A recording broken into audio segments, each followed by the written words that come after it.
Okay, so we're on. Hi, everyone.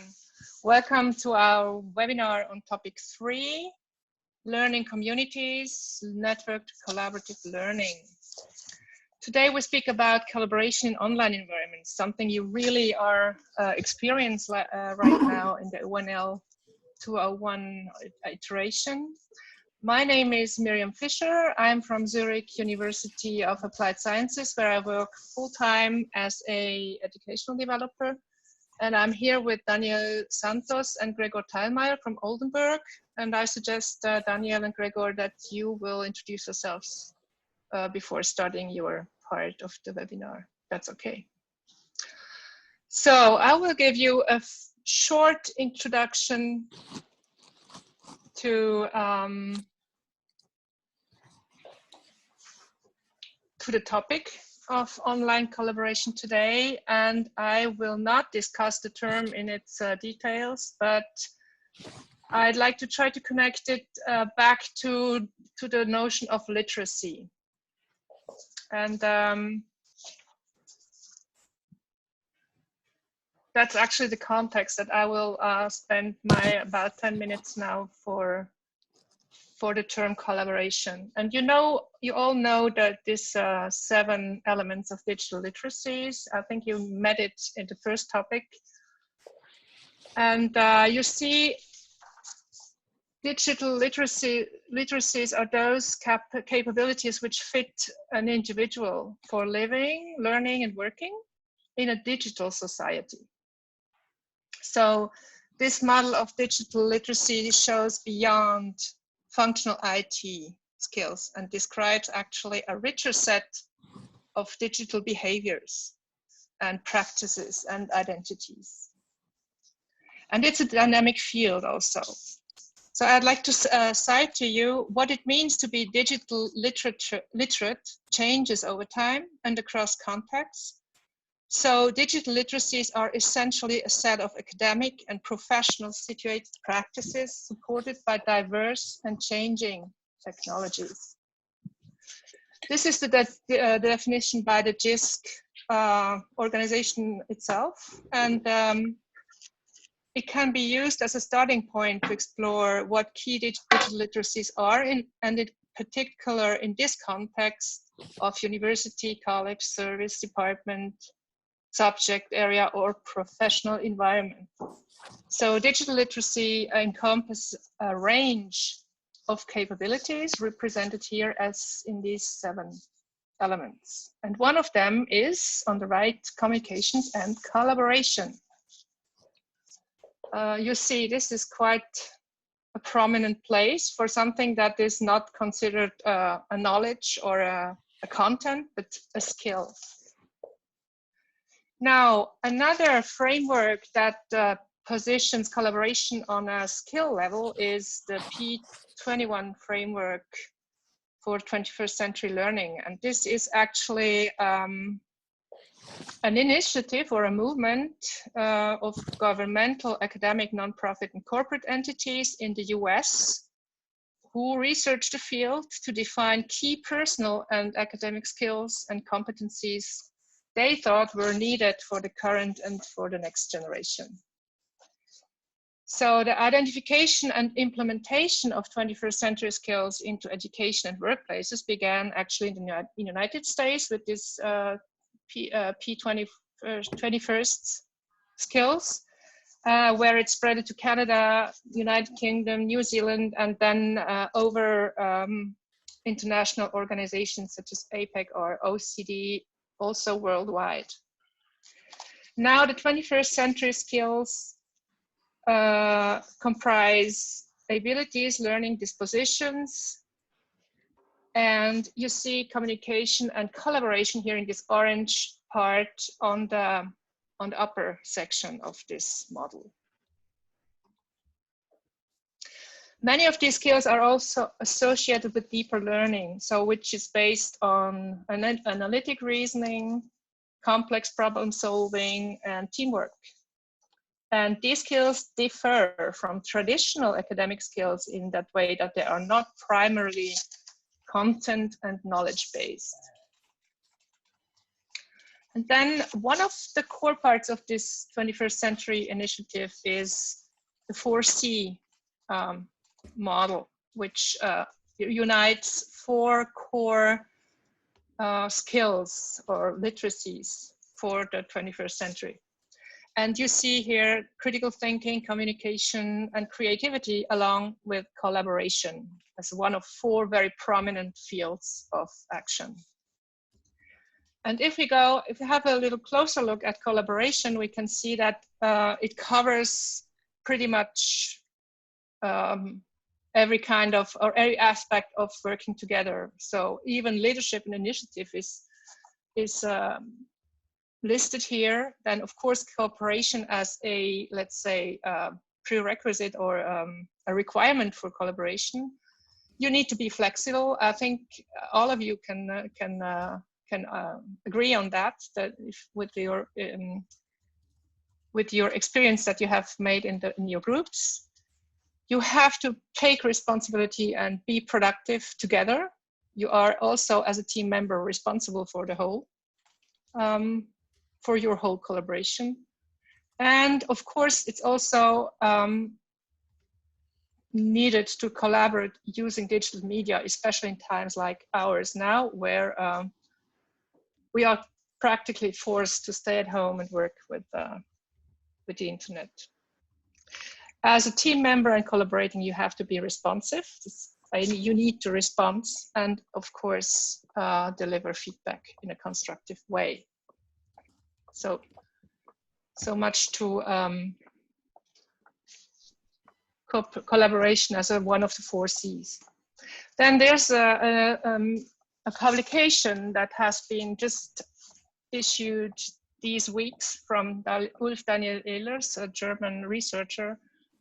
And he defines 17 skills for future and also for future of higher education. And one of those skills is cooperation skills. And he defines it here. I translated it from German to English, but I think there will be also an English version of the book soon.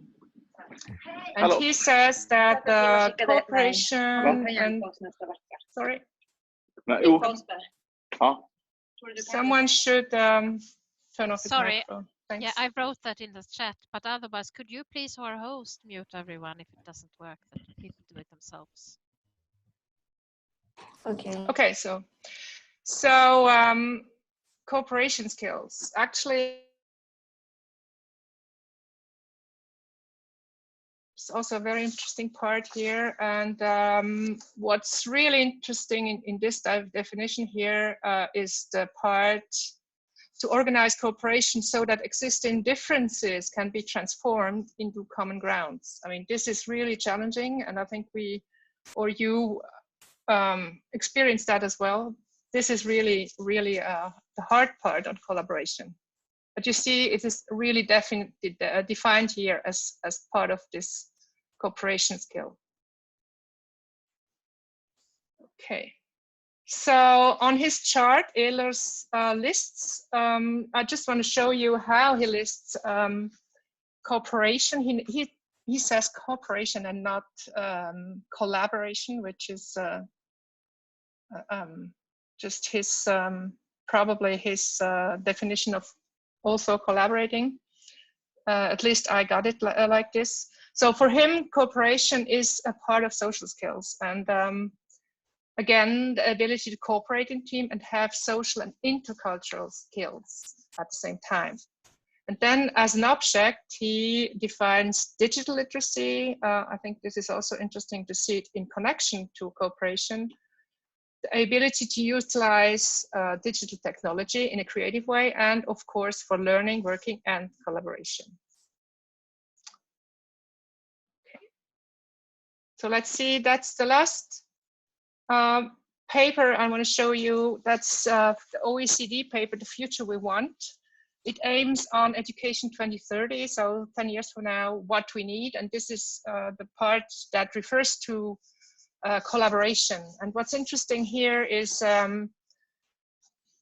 actually the paper aims to describe skills or competencies just to shape the future. This is a very active perspective on the future. So they say we need competence to transform the society and shape the future. And what's when you think of our crisis that we are in right now, we really have to do something, I guess, for another future.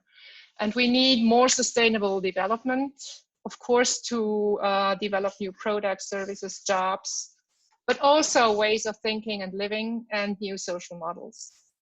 And here, sorry, yeah, the competence to transform the society. I mean, innovation is needed, but it does not come from one person alone or from individuals, but it will emerge through collaboration with others. And so this is actually common ground to just create new knowledge together. I think there's also the intercultural part that comes into this. And with this, I will, Danielle, hand you over. Okay, thank you, Miriam. Can I share my screen? Yes. So, hi everyone. This is a really pleasure to me to be here. As Miriam says, I'm working in Germany in University of Oldenburg, but I'm a Brazilian. My background is in public health, but I have interest in interprofessional education. This is my first time organizing a webinar, so I hope you are enjoying. I will share my screen with you and we will start to interact a little bit.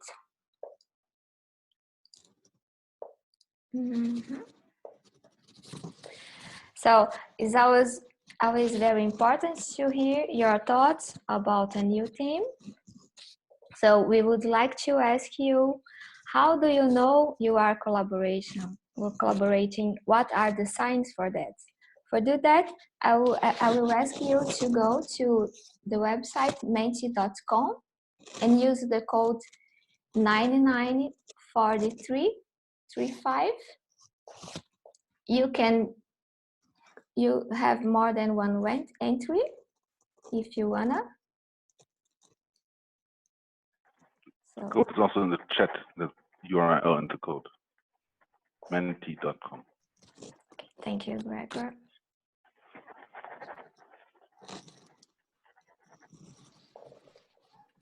And let's see what you think about that.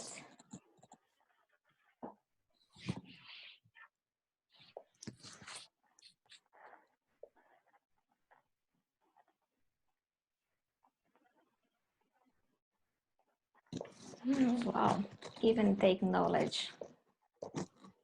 Work more efficient, work less, okay. Productivity, sharing, discuss how to do better results, network. Sharing is in the middle, negotiation.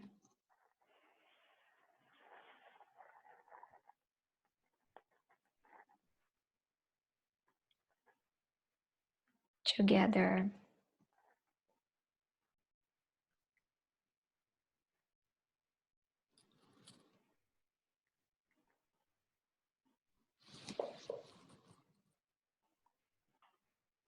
Yeah, we have a lot of opinion here. Responsibility, creation, knowledge, discussion, development too. I will wait a little bit more because we have more than 50 participants.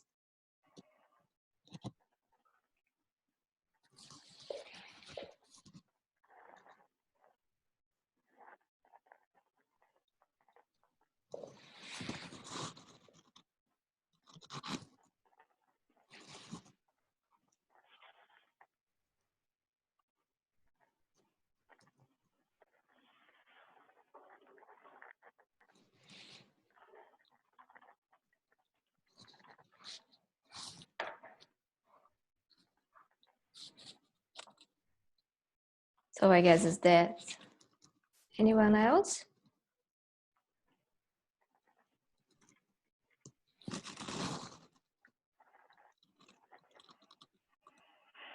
discussion, common goal, a group. So very nice. I will keep this word cloud for you and ask after for the organizers to share with you.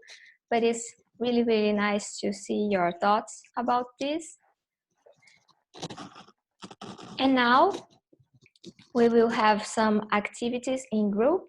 We will send you to breakout rooms, and we will ask you to discuss what is empowering in collaboration, how could we use this as a power for educational development, and what has diversity to do with collaboration. You can discuss these 3 points, or if you prefer in your group, just discuss one. And then we will ask you to go again in the Menti code, and Gregor will post the new code for this breakout room in the chat.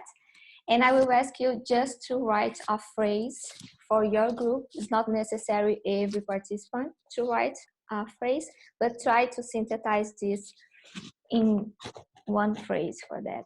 So I will stop to share my screen. Let's see how many participants we have. Okay, 48. And I will send you in a minute for breakout rooms. How many people per room? 6 people, 8 groups. Okay. Yeah, it's 45 left. Okay.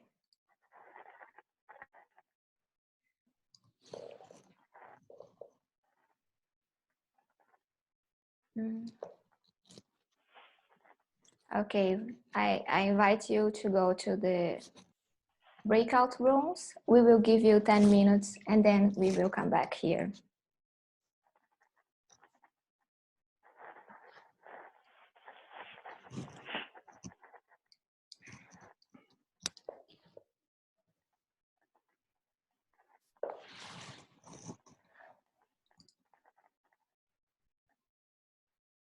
So I will pause the recording, right? Gregor Thalmayr from Oldenburg in Germany, same location as Danielle. I'm an anesthesiologist by training, an academic teacher for a couple of decades in medical schools, nursing schools, physiotherapy schools, changing. I'm mainly doing science, not in research, and have been pulled into this beautiful ONL activity by Lars and Maria. Enjoying a lot to be here with all of you. So we have 52 people. Thanks for the attendance. Great to see you all here.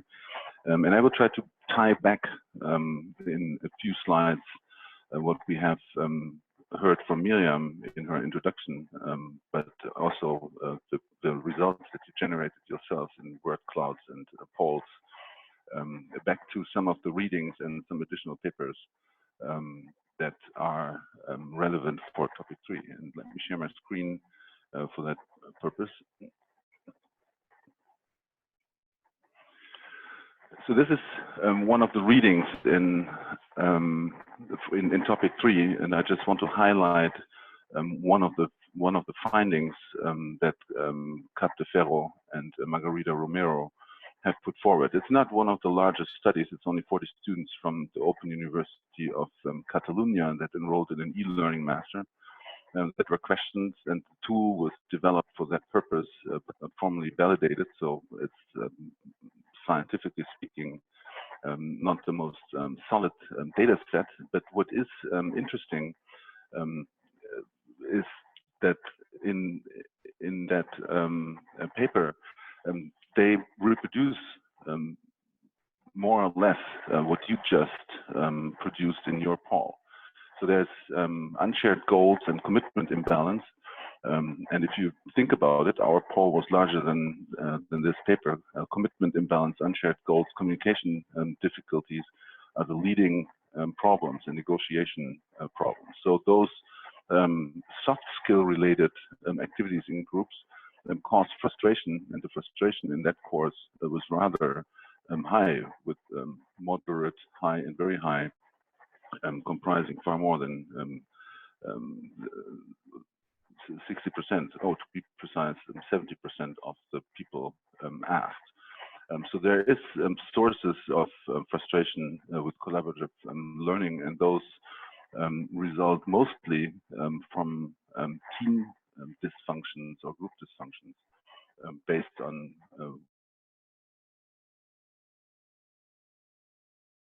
so if you want to, if you would want to look for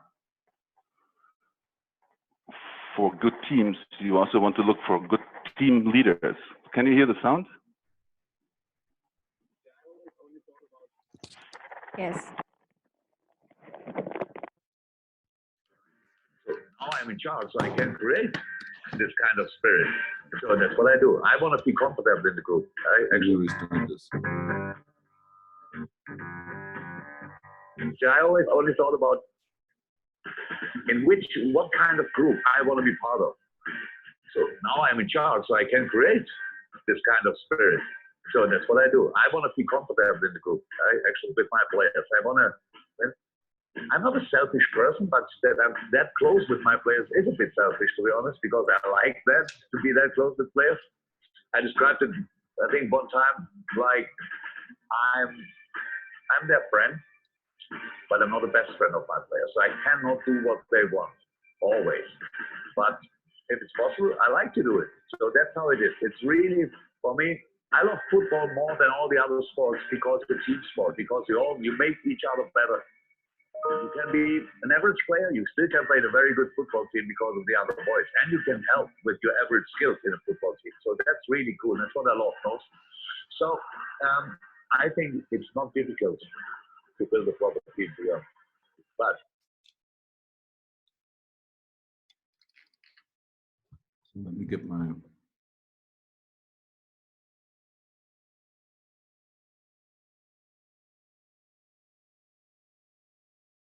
You're muted, Gregor. So who recognized this pal? It's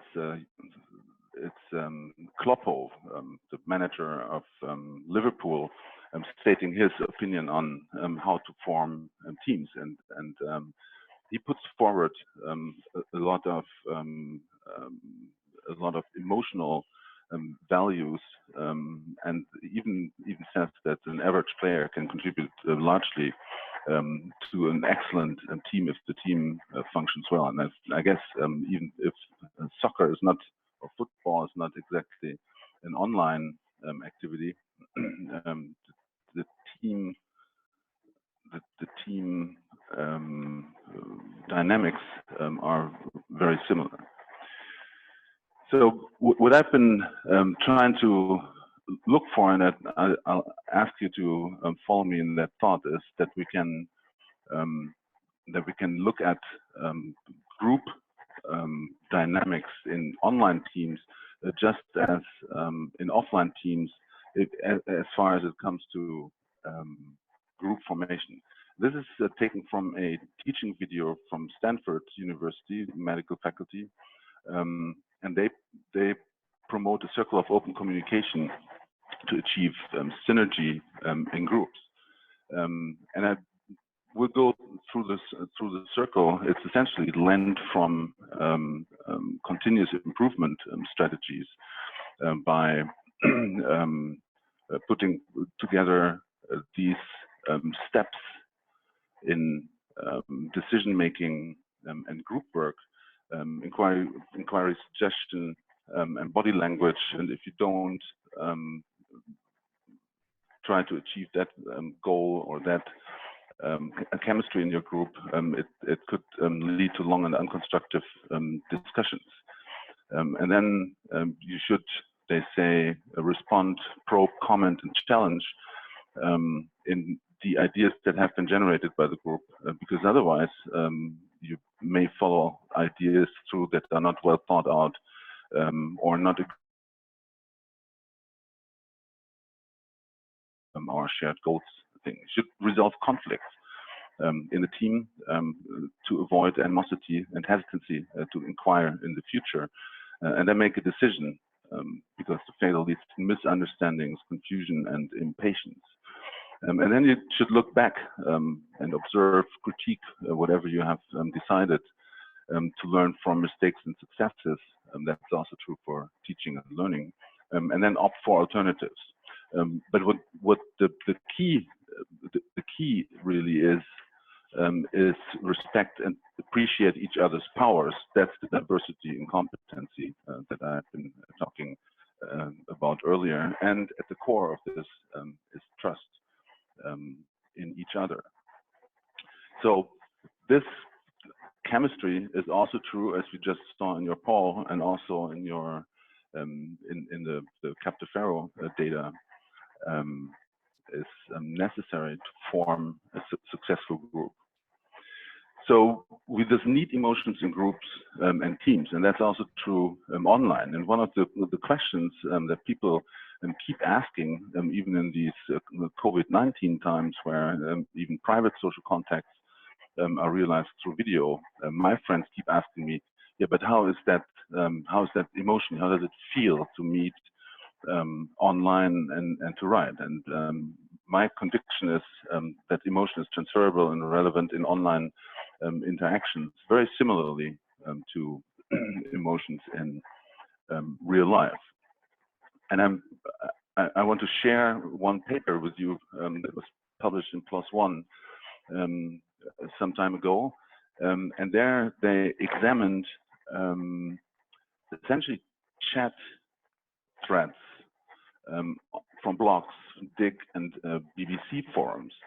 And they, by machine learning, and I don't want to go into the details, by machine learning classified clusters that contained emotional content, no emotional content, and then also different colors of emotions. So an angry emotion, a joyful emotion, or no emotion. And they essentially created these 4 clusters that you can see there. And then they examined how active the conversation and discussion of that post was, and found that the more emotion was contained and the stronger the emotion in that in those threads was, the longer the threads were, the more adherent people were with the discussion. And what they conclude is that emotion transmits even in short posts under threads that only contain most of the time single sentences or short phrases. So emotion is transmitted digitally, even in less sophisticated environments than a Zoom conference or a collaborative learning course. And you should be conscious that you're transmitting emotions through digital media just as firmly as you could in physical and in real life. So posts that transmit emotions cause more emotions in a similar emotional color and are more attractive and produce longer threads. That would be the punchline of this paper. And we could conclude that emotions transmit even in writing of short messages and posts, and that online learning, using digital media, actually is a rather powerful tool to also maintain social interactions and to create an environment that can or cannot be permissive for that trust and that acceptance and respect in groups that we need to achieve collaborative learning. So in the other reading, Brintley from our university, actually, she was here for a while, and Valti and Blaschke analyzed an online educational master study and put together 10 suggestions or recommendations for creating an effective collaborative learning group. And the first point is transparency of expectations. That's shared goals and exactly what many of the respondents in our poll said. Clear instructions, appropriateness of the task for group work. So you should consider what is a task that is very good worked on by a group and what is rather an individual task. You want to give tasks that are meaning-making and relevant, so that people feel that they actually are working on something that they can relate to and identify with. And then you want to embed motivation for participation in the course design. That's something that relates to the scaffolding and makes adherence of students to the course better. And you should make sure that people are aware that a lot of the online work in your courses may be done in group work. Not everybody is ready for that. It's also a matter of transparency to tell people that they will be working in smaller groups. You need to look at the design of ONL. You need time and a timing of group formation. We have the organizers of ONL have integrated that in the connection week, and then also the week before, so to get people into the platform, on the platform, and then also make them engage in their groups before you actually confront them with content and tasks. And respect for the autonomy of learners is an important issue. Monitoring and feedback, so that's the facilitator's role, and sufficient allocation of time for the tasks. That's a subject that always comes up in the context of ONL also. So how emotional presence in teaching is relevant will be covered in topic. I have to switch my microphone again in order to show you this video.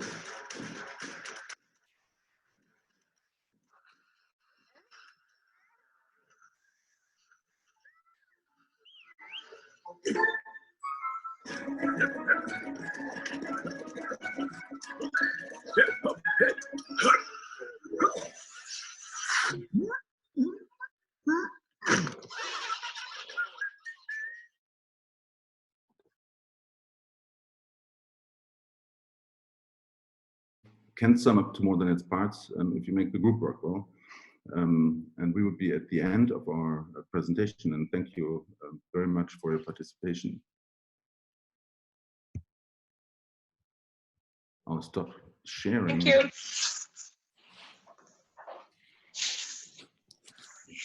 Yeah, thank you, everyone.